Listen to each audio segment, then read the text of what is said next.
Hi friends, welcome to my channel. ఎలా ఉన్నారు మీరంతా? ఇవాళ నేను మా హైదరాబాద్లో దిల్సుఖ్ నగర్లో మూసీ నది పక్కన ఉన్న ఈ వాకింగ్ ట్రాక్కి వచ్చాను.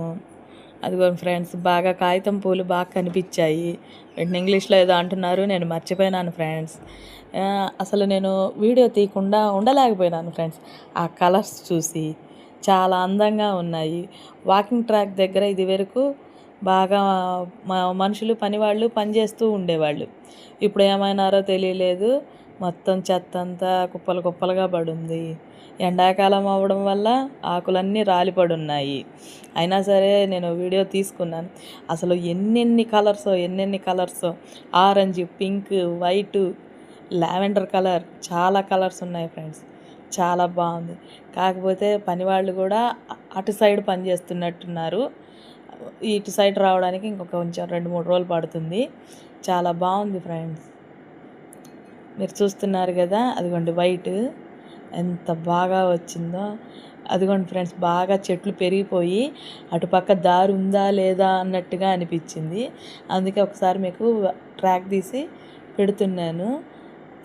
మా వాకింగ్ ట్రాక్లో ఇంకొక స్పెషల్ ఏంటంటే, ఇక్కడ చింతకాయ చెట్లు ఉన్నాయి ఫ్రెండ్స్. బాగా పండున్నాయి కాయలు, కానీ మాకు అందలేదు ఫ్రెండ్స్. ఇక్కడ నందివర్ధనంలో ఇదొక రకం.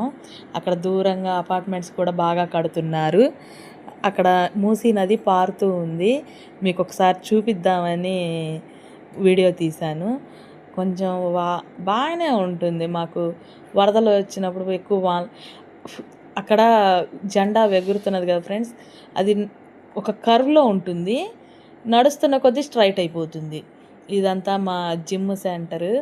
కొంచెం ఇప్పుడు అంటే జనాలు లేరు, కానీ రేపు ఎండాకాలం సెలవులు వస్తే బాగా పిల్లలతో బాగా హడావుడిగా ఉంటుంది. నాకు కూడా చాలా జిమ్ చేయాలనిపించింది. చాలా రోజులైంది నేను జిమ్ చేసి. ఇవాళే మళ్ళీ స్టార్ట్ చేశాను. ఒక 1 year బ్యాక్ చేశాను బాగా. ఇప్పుడే నేను మళ్ళీ స్టార్ట్ చేశాను ఫ్రెండ్స్. ఇదిగోండి, ఇప్పుడు ఇవన్నీ నేను కొంచెమైనా ప్రాక్టీస్ చేసి ఇంటికి వెళ్తాను. ఇవన్నీ వాటిలో కూడా కొంచెం షోల్డర్ పెయిన్ వస్తుంది, కానీ పర్వాలేదు. అదిగోండి, నేను జిమ్ చేస్తున్న వీడియో కూడా వచ్చింది. ఇవి నేను ఇదివరకు 150, 100 అలా చేస్తూ ఉండేదాన్ని. అప్పుడు కొంచెం సన్నగానే ఉన్నాను. ఇప్పుడు కొంచెం ఒళ్ళు వచ్చింది ఫ్రెండ్స్. ఇంకా ఇప్పుడు ఎక్కువ చేయలేకపోతున్నాను. ఈ కొంచెం ఆయాసం అట్లా వస్తున్నది. ఏం కాదు, నేను మళ్ళీ స్టార్ట్ చేసి నేను మళ్ళీ ఇదివరకట్లాగా ప్రశాంతమైన జీవితాన్ని గడుపుతాను. చూడండి ఫ్రెండ్స్.